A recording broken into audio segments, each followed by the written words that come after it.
नमस्कार मित्रांनो, ठरलं तर मग या मालिकेच्या आजच्या भागात आता सायली आणि अर्जुन त्या वंदनाला भेटायला आलेले असतात. वंदनाकडून सगळी माहिती काढून घ्यायचा प्रयत्न करत असतात. वंदनाला आता सोहमबद्दल विचारतात, म्हणजे तिचा मुलगा. मग आता मी तुम्हाला काय सांगू, तो जो हंतरुळाला खेळून आहे तो तसाच आहे. म्हणजे जेव्हा हे सगळं झालं ना, तेव्हा माझ्याकडे पुरेसे पैसेही नव्हते, तरी सुद्धा मी माझ्या परीने प्रयत्न करत राहिले, कारण मलाही असंच वाटत होतं की कधी एकदा या सगळ्या काही गोष्टी ठीक होता येते. पण त्याचं दुखणं हे बरं होण्यातलं नव्हतं. मी बरेच प्रयत्नही केले, पण ते कुठेतरी यशस्वी ठरले नाही. मग त्या वेळेला तिच्या वडिलांना सुद्धा खूपच जास्त टेन्शन आलं होतं. त्याचे वडील देखील जे काही प्रयत्न करता येतील ते करत होते, पण कालांतराने असं झालं की 6 महिन्यातच त्याचे वडीलही मृत्युमुखी पावले. म्हणजे त्यांना अटॅक आला. आणि ही सगळी गोष्ट जेव्हा वंदना सांगते तेव्हा सायली अर्जुनला मोठा धक्का बसतो.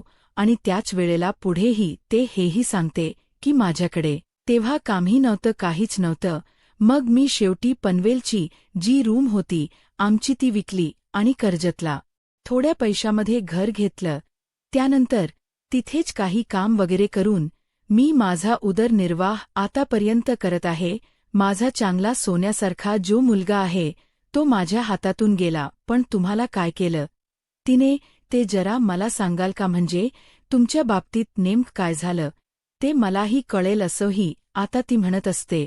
आणि जेव्हा आता या सगळ्या गोष्टी विचारल्या जातात तेव्हा मात्र आता लायली अर्जुन म्हणू लागतात की तुमच्या बाबतीत ते झालं आहे ते खूपच भयानक आहे, हे आम्ही समजू शकतो. आणि इकडे सुद्धा तशाच काही गोष्टी झालेल्या आहे. इकडेही मोठी उलतापालत झालेली आहे. खरं तर ती आम्हाला एवढं खसवते ना की तुम्हाला काय सांगू. आणि त्याच वेळेला सायली जेव्हा तिला ओळखत होती, म्हणजे ती प्रिया म्हणून आश्रमात राहायची आणि त्यानंतर ती तन्वी म्हणून जशी या घरात आली, त्यापर्यंतचा तिचा सगळा प्रवास जो आहे ना, तो आता ती सांगू लागते. आणि जेव्हा तो प्रवास ती सांगते ना, तेव्हा मात्र आता इकडे खूपच जास्त राग जो काही आहे तो इथे असणाऱ्या या वंदनाला येत असतो. वंदना आता म्हणत असते की तुम्ही फक्त ना तिला माझ्या समोर आणा. तुम्ही एकदा का मला तिच्या समोर आणलात ना, तर बघा मग मी काय करेन ते बघा. मी ना तिला जिवंत सोडणारच नाही, मी तर तिचा जीवच घेईन असंही आता म्हटलं जातं.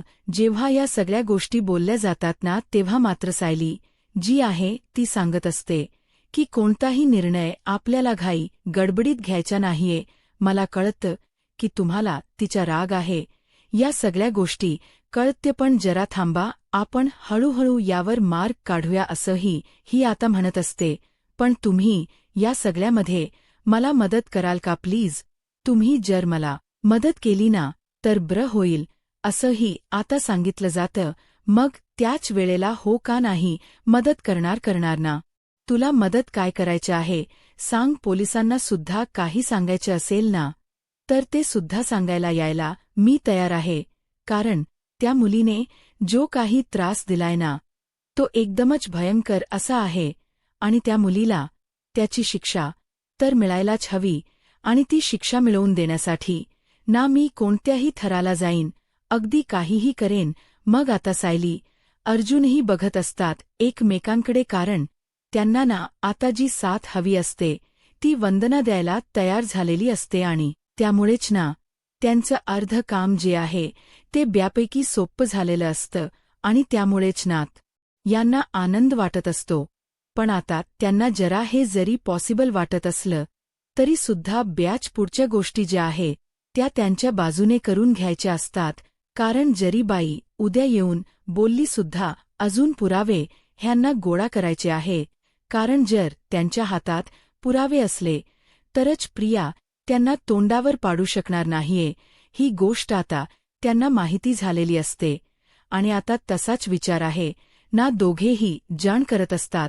तर दुसरीकडे मात्र वंदना म्हणत असते की मला नक्कीच सांगा, तुम्हाला जी काही मदत हवी आहे ती सगळी मदत करायला मी तयार आहे. असंही आता सांगितलं जातं. दुसरीकडे साक्षीने एका वकिलांना फोन केलेला असतो. जामगडे वकील ज्यांचं नाव असतं, आणि त्यांना फोन करूनच आता सांगितलं जातं की मला जरा तुमची मदत हवी आहे. मग आता तो म्हणतो की तुम्ही कोण आहात ते तरी पहिल्यांदा सांगा. पण इथे ना आता साक्षी तेही सांगत नसते. साक्षी म्हणत असते की मी महिपात शिखरेची लांबची नातेवाईक बोलत आहे. अहो, पण लांबची नातेवाईक महिपा शिखरीला कोणीच नव्हते. त्यांना फक्त एकच मुलगी होती साक्षी, पण तिचा तर खून झाला आहे असंही आता म्हटलं जातं. मग ती मुलगी म्हणते, म्हणजे साक्षी म्हणते की तुम्हाला इतक्या चौकशा कशाला हव्यात?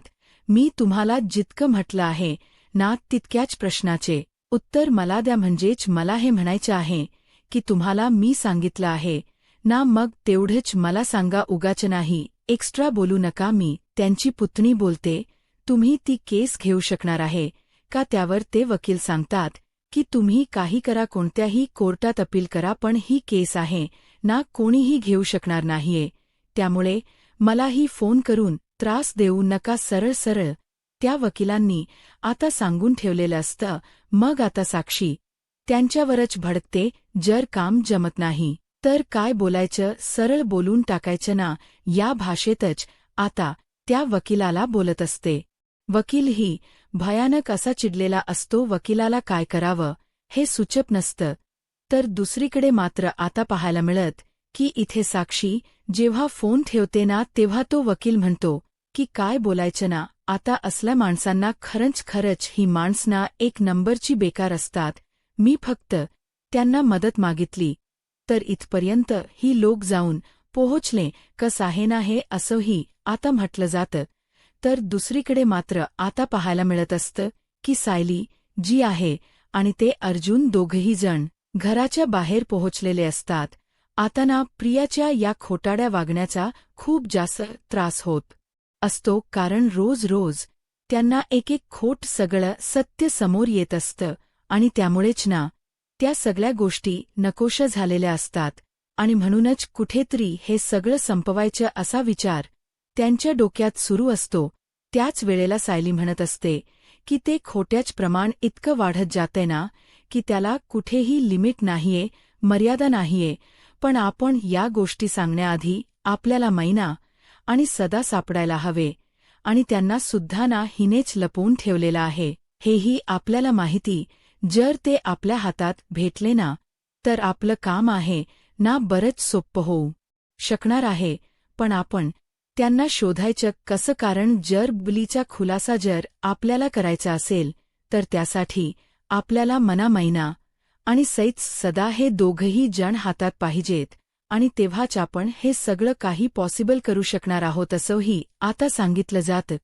त्याच वेळेला आता अर्जुन म्हणत असतो की आपण आपल्या परीन ह्या सगळ्याचा शोध घेऊया. जाऊन कुठे जाणार आहे? कुठेही जास्त लांब जाऊ शकणार नाहीत. आपण आपल्या परीने प्रयत्न करत राहायचे असंही आता अर्जुन जो आहे तो बोलत असतो. तर दुसरीकडे मात्र आता प्रिया जी आहे ती अश्विन सोबत बोलत असते. अश्विन प्रियाला सांगत असतो की मला यायला ना थोडा उशीर होणार आहे, आणि म्हणजेच उद्या सकाळ होईल, कारण आज नाईटची ड्युटी लागलेली आहे. इमर्जन्सी एक केस आहे असंही आता सांगितलं जातं. आणि त्याच वेळेला ती म्हणते, अधिच्छा माझ्या मोबाईलमध्ये बॅटरी तर लो आहे. आणि मग ती मोबाईल चार्जिंगला लावून रूमच्या बाहेर जाते. सायलीला आता शोधाशोध करायची असते, आणि म्हणूनच ना सायली जी आहे ती पटकन जशी प्रिया रूमच्या बाहेर पडते ना तस सायली रूममध्ये जाते. सायली रूममध्ये जाते आणि इकडे तिकडे बघत असते. तिला काही सापडते का? मग त्याच वेळेला ना फोन वाजत असतो. मग ती विचार करते, फोनच्या आवाजाने ही प्रिया पुन्हा आली तर. म्हणूनच ना आता ती फोन बघायला म्हणून जाते, तर फोनवर मंजिरी असं नाव सेव्ह असतं. पण तरीसुद्धा ती कॉल उचलते आणि ऐकायचा प्रयत्न करते की समोरून काही आवाज येतोय का. तर इकडे मैनावतीचा आवाज येत असतो, काय पोरी बुबली, तुला किती कॉल करते, इथे किती अवस्था बेकार झाली, तुझ्या बापाची कळतोय का? त्यांना श्वास घ्यायलाही त्रास होतोय. अगं निदान फोन तरी उचल, पैसा तर पाठवत नाहीयस, डॉक्टरांना तरी पाठव, मी एकटी बाई काय काय करणार, माझ्याकडे पैसे पण नाहीयेत असं ती बोलते आणि त्यानंतर ती फोन ठेवते. मग इथे कुठेतरी सायलीच्या लक्षात येतं नाव जो आहे ते मंजिरी म्हणून सेव्ह केलं, पण हे नाव मंजिरी नाही आहे, तर म्हणजेच ना काहीतरी गडबड आहे. यामागे सगळ्यात आधी ना लक्षात येतं की कोण आहे ते, आणि तेव्हाच ना सगळ्या गोष्टी रिअलाईज होतात. आणि त्यामुळेच आता सगळ्या गोष्टी जेव्हा समजतात तेव्हा नुकताना महिन्याचा मेसेजही आलेला असतो की पोरी पैशांची गरज आहे, पैसे पाठव. मग मुद्दामून सायलीही मेसेज करते की मला ॲड्रेस द्या, मग ॲड्रेसही पाठवला जातो. जेव्हा ॲड्रेस येतो ना तेव्हा मात्र सायली तो ॲड्रेस लगेच आपल्या मोबाईलवर फॉरवर्ड करून घेते आणि लगेच तो मेसेज तिला पाठवलेला डिलीट करते. आणि त्यानंतर मोबाईल आहे ना तसाच व्यवस्थित ती आता ठेवून देते, कारण तिलाही माहिती आहे की आपण जर मोबाईल असाच घेऊन राहिलो तर आणि या सगळ्या गोष्टी समजतील, आणि म्हणूनच ना ती मोबाईलमधला तो मेसेज वगैरे डिलीट करते आणि मोबाईल चार्जिंगला लावत असते. पुन्हा तेवढ्यातच तिला ना कोणीतरी रूममध्ये येताना दिसतं. म्हणजेच तिच्या लक्षात येतं की आता ना बहुतेके ना प्रिया रूममध्ये येत आहे, आणि म्हणूनच ती आता पुन्हा रूममध्ये यायला निघालेली असते. सायलीने आपलं काम एकदम परफेक्ट केलेलं असतं, पण आता सायलीला मनात भीती वाटते की कुठे आपण इथे अडकणार तर नाही ना. म्हणूनच ना आता ती थोडीफार बात करते. म्हणूनच आता जेव्हा प्रिया येते तेव्हा ती दारामागे लपून, मग जसा दार उघडला जातो तसं ती बाहेर पडते. पण दुसरीकडे प्रिया विचार करते की माझ्या मोबाईलचा लाईट ऑन कसा काय होता, नेमकं काय झालं माझ्या मोबाईलला, असंही आता म्हटलं जातं. मग तेव्हाच ना सायलीने तोपर्यंत पळ काढलेला असतो, कारण सायली एकदम हुशार असते. सायली जेव्हा रूममध्ये येते तेव्हा अर्जुनला तो ॲड्रेस वगैरे दाखवू लागते, आणि आता सायली खूप जास्त अस्वस्थ असते. अर्जुन सायलीला म्हणत असतो की आपण आहे ना उद्याच हे सगळं काही करून घेऊया, म्हणजे मला असं वाटतं की एकदा काना आपण या सगळ्या काही गोष्टी एकदम व्यवस्थित केल्या की सगळं काही बरोबर घडेल, आणि त्यापेक्षा ना आपण उशीर करूया नको, असं सायलीचं म्हणणं असतं. सायली सांगत असते की आपण त्यापेक्षा आत्ताच जर केलं तर अगं तुला कळते का, त्या सदा महिन्यान आतापर्यंत आपल्यासाठी काय काय म्हणून नाही केलं, किती त्रास दिला, आणि तरीसुद्धा तू त्यांच्यासाठी एवढ्या सगळ्या गोष्टी करायला कशा काय तयार होऊ शकतेस, असंही आता म्हटलं जातं. जेव्हा आता या सगळ्या गोष्टी बोलल्या जातात ना तेव्हा मात्र आता सायली म्हणत असते की ते सगळं असू देव, पण एखाद्याला जर गरज असेल तर आपण मदत करू शकतो ना. आणि मी महिन्याचा आवाज ऐकला ना ती खूपच जास्त टेन्शनमध्ये होती. त्यांना जर आता ट्रीटमेंटची गरज असेल तर आपण आहे ना. अश्विन भाऊजीने नको घेऊन जायला. माझं म्हणणं असं आहे की आपण एखादा बाहेरच्या डॉक्टर ओळखीच्या घेऊन जाऊया, काय वाटतं तुम्हाला. मग आता मात्र सायली आणि अर्जुन आता बाहेर जायचं ठरवतात, कारण त्यांना माहिती आहे की सदा आणि मैना आपल्या खूप उपयोगाची आहे. मग आता ती लोक जायचं ठरवतात. दुसरीकडे मात्र आता पाहायला मिळत असतं की इकडे बाळा झोपत नसतं, आणि तेवढ्यातच ना सचिन तिथे येतो. सचिन बाहेरून जाऊन आलेला असतो. त्याला एटीएम मधून पैसे काढायला भेटलेले नसतात, आणि त्यामुळे त्याची चिडचिड होत असते. रूममध्ये येऊन तो विचारायला लागतो अस्मिताला की अस्मिता, मी एटीएम मधून काही पैसे काढत होतो, पण पैसे काही एटीएम मधून विड्रॉल होत नव्हते.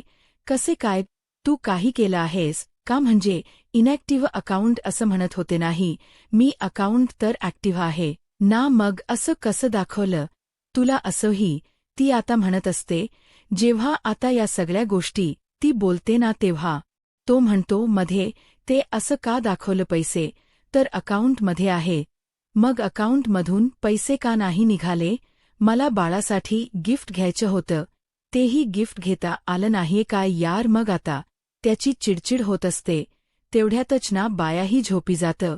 मग आता इकडे कल्पना आणि प्रताप रूममध्ये आलेले असतात. कल्पना आणि प्रताप जेव्हा रूममध्ये येतात ना तेव्हा मात्र म्हणतात की येऊ का आतमध्ये. त्यावर आई ये आतमध्ये आता अस्मिता ही म्हणते. मग आता अस्मिता खूप जास्त खुश असते. ती विचार करते आणि म्हणते की काय झालं, कसं काय येणं केलंत उद्या गुढीपाडवा आहे ना. मग बाळासाठी काही शॉपिंग केली आम्ही त्याचसाठी.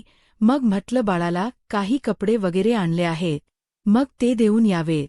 आणि उद्या सकाळी ना छान तयारी करा बाळाची. उद्या बाळाचा पहिला गुढीपाडव्याचा सण आहे असंही आता ती म्हणत असते. हो आई काळजी करू नको, मी करीन सगळं तयारी.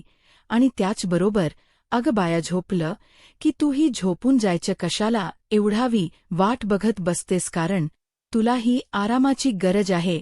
त्याच्यामुळे तिचं जागरण होतं रात्री. तू उठतो म्हटल्यावर मग आता ती बाळासाठी आणलेले कपडे वगैरे बघत असते आणि ते कपडे वगैरे तिला आवडतात. आणि त्याच नंतरन अस्मिताला वाटत असते की आपण एकदा बाबांना विचारा बघा अकाउंटबद्दल. आणि म्हणूनच ती आता विचारत असते की आता एटीएम मधला ना सचिन पैसे काढत होता त्यावेळेला अकाउंट इनॅक्टिव्ह असं लिहून आलं. काही प्रॉब्लेम झाला आहे का माझ्या अकाउंटच्या. मग त्यावर आता प्रताप म्हणतात तुझ्या अकाउंटचा प्रॉब्लेम मला कसा काय कळणार आहे, मला नाही माहिती. असं कसं होऊ शकतं, अकाउंटमध्ये पैसे नाहीयेत का, मी देऊ का तुला 2000 रुपये असंही आता प्रताप म्हणत असतात. त्यावर अस्मिता म्हणते की नको नको नको बाबा आहे अकाउंटमध ये भरपूर पैसे असंही आता ते म्हणत असतात. आणि त्यानंतर मात्र आता अस्मिता आणि कल्पनाच बोलून झाल्यानंतर प्रताप आणि तिकडला निघून जातात.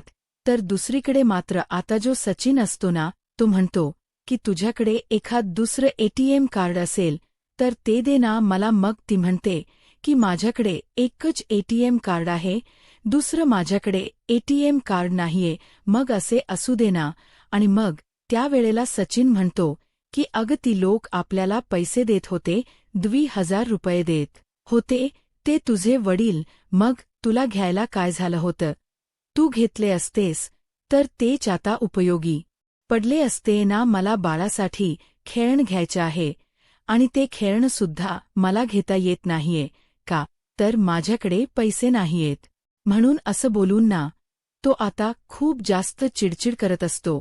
आणि त्याच वेळेला आता अस्मिता त्याला म्हणत असते की मला नाही वाटत त्यांच्याकडून पैसे घ्यावे, कारण ऑलरेडी माझ्या अकाउंटला खूप पैसे आहे. फक्त अकाउंटचा काही इश्यू झाला असेल, काहीतरी ग्लिच असेल म्हणून हे सगळं होते. असं देखील अस्मिता आता बोलत असते. अस्मिताचा आता या सगळ्यामध्ये ना तिच्या घरच्यांवर विश्वास असतो आणि म्हणजे प्रतापवर खास करून त्यांनी काही केलेलं नसेल यावर. पण इकडे सचिनला कुठेतरी डाऊट येत असतो की मी अकाउंट यूज करतोय म्हणून तर अकाउंट क्लोज केलेल नाहीये ना, असाही डाऊट येत असतो. म्हणूनच तो आता तिच्याकडे दुसरे एटीएम मागत असतो, कारण त्याच्याना सगळाच प्लॅन फ्लॉप होत असतो. कारण अकाउंटमधून त्याला जास्तीचे जे पैसे काढायचे असतात समोरच्याला द्यायला, पण आता ते अकाउंटच ओपन नाही होत आहे म्हटल्यावर, म्हणजेच ते अकाउंट इनॅक्टिव्ह आहे म्हटल्यावर ती तो काहीच करू शकत नसतो. आणि त्यामुळेच ना आता त्याची खूप जास्त चिडचिड होत असते आणि तो रागराग ना अस्मिता समोर करत असतो. अस्मिता म्हणत असते की होईल रे, उद्या परवा होईल चालू अकाउंट, त्यात काय एवढं. आणि तसंही उद्या गुढीपाडवा आहे, सो आपण आवरून घेऊया लवकरात लवकर असेही ती आता त्याला म्हणत असते. दुसरीकडे प्रिया दबक्या पावल्याने रात्र झाली तरी सुद्धा ना इकडे तिकडे बघत असते. खरं तर ती पाणी घ्यायला आलेली असते, पण तिचं लक्ष ना बरोबर सायली अर्जुनच्या रूममध्ये असतं. म्हणजेच त्या रूमची अजूनही लाईट चालू आहे. म्हणजेच नक्कीच ना माझ्याबद्दल ह्यांचं डिस्कशन सुरू असेल, काहीतरी आहे ह्यांचं चालू नाही. तरी एव्हाना ते झोपायला हवे होते असाही विचार ना आता डोक्यामध्ये तिच्या येत असतो. पण काय बोलत असतील, त्यांच्याकडे माझ्याबद्दल काही पुरावा लागला असेल का असंही आता तिला वाटत असतं. दुसरीकडे आता मैना ही सदाला शांत करत असते, पण सदाला खूप जास्त त्रास होत असतो. त्याला आता नीट स्वतःला बसताही येत नसतं, श्वासही घ्यायला येत नसतो. मग आता तीही म्हणत असते की अहो काय करू, माझ्याकडे पैसे नाहीत, पैसे असले असते तर तुम्हाला आता मी डॉक्टरांकडे नेलं असतं, पण सगळीकडं ना बाजू अशी वेळासारखी झालेली आहे ना की काय बोलू तुम्हाला मी आता, पैसे कुठून आणायचे ना तेच मला कळत नाहीये. अहो अहो डोळे उघडा ना आता ना. अचानकपणे ना सदा हा बेशुद्धच व्हायला निघालेला असतो. त्यावर आता तीत याला म्हणत असते की असं करू नका, डोळे उघडा, आणि असं बोलून ती आता त्याला उठवत असते, पण तो काही केल्या आता हलतही नसतो. आणि आता त्याची न होणारी हालचाल बघूनच ना आता मात्र इकडे मैनाला टेन्शन येतं. मैना विचार करते की आता काय करू, कारण तिच्यासाठी हे खूप मोठं असं प्रॉब्लेमॅटिक होतं. कारण तिला असं वाटत होतं की आपण सकाळी वगैरे डॉक्टरकडे जाऊ, जर बली आली तर, पण आता रात्रीच असं होईल असं वाटलं नव्हतं. तेवढ्यातच ना आता सायली, अर्जुनही तिथे येतात. आणि सायली, अर्जुन जेव्हा तिथे येतात ना तेव्हा सायलीला बघून मैना म्हणते की बघ नाग सायली, काय झालं आहे, ह्यांना डोळेच उघडत नाहीयेत. तर सायली, अर्जुनने येताना डॉक्टरांना सुद्धा आणलेलं असतं आणि डॉक्टर येऊन लगेचच सदाला चेक करत असतात, त्यांना पंप करत असतात, कारण ते आता पूर्णपणे बेशुद्ध पडलेले असतात. महिना मात्र आक्रोश करत असते, माझं कुंकू वाचवा, माझं कुंकू वाचवा करून. त्याच वेळेला आता अर्जुनच्याही लक्षात येतं सायली बोलत होती ते बरोबर होतं, म्हणजे आपण रात्रीत मदतीला आलो ते एकार्थी बरं झालं. आता सायली आणि अर्जुन सुद्धा तेवढेच हुशार असतात. महिना आणि सदाला आता त्यांनी अशा पद्धतीने मदत केली म्हटल्यावर आता त्यांना तर आपल्या वशमध्येच, म्हणजे आपल्या बाजूने तर त्यांना घ्यायचंच असतं. त्यातच आता पुढील भागामध्ये आपल्याला पाहायला मिळतं की गुढीपाडव्याचा सण आहे आणि त्यामुळे घरात आनंदाचं वातावरण आहे. त्यातच मुद्दामन सायलीला प्रियाच्या पाठीवरील तो भाजलेला बन पाहायचा असतो आणि त्याचसाठी ती मुद्दामून तिला पिनअप करून देत असते. आणि त्याच वेळेला भाजलेला तो मागचा जो चट्टा असतो तो दिसतो आणि त्यामुळे आता सायली म्हणते, मी तुम्हाला म्हटलं नव्हतं का, तिच्या पाठीवरती भाजलेला जवळ आहे तर तो बघा असा. आणि मग जेव्हा अर्जुन ही बघतो ना तेव्हा अर्जुनच्याही लक्षात येतं सायलीने सांगितलेलं ते परफेक्ट होतं. मग इकडे मात्र आता दुसऱ्या वेळेला प्रियाने एका माणसाला कॉल केलेला असतो आणि सदा मैनाच्या ॲड्रेसवर पाठवलेलं असतं, पण सदा मैना जे आहेत ना तर तिकडनं सुद्धा पळून जातात. मग नाहीये, अग त्यांना डॉक्टरकडे घेऊन जायची गरज आहे. अग बली, तुझ्या बाबांना डॉक्टरकडे घेऊन जायचंय. पण मी कुठे घेऊन जाऊ, माझ्याकडे पैसे नाहीयेत. तू पैसे तरी पाठव, नाही तर तू डॉक्टरांना तरी घेऊन ये. आता सायली हे सगळं आता तिला टेन्शन येतं की हे गेले तरी कुठे असतील, आता पुढे काय होईल. हे पाहायला आत्ताच माझा महाराष्ट्र या यूट्यूब चॅनलला सबस्क्राईब करा. धन्यवाद.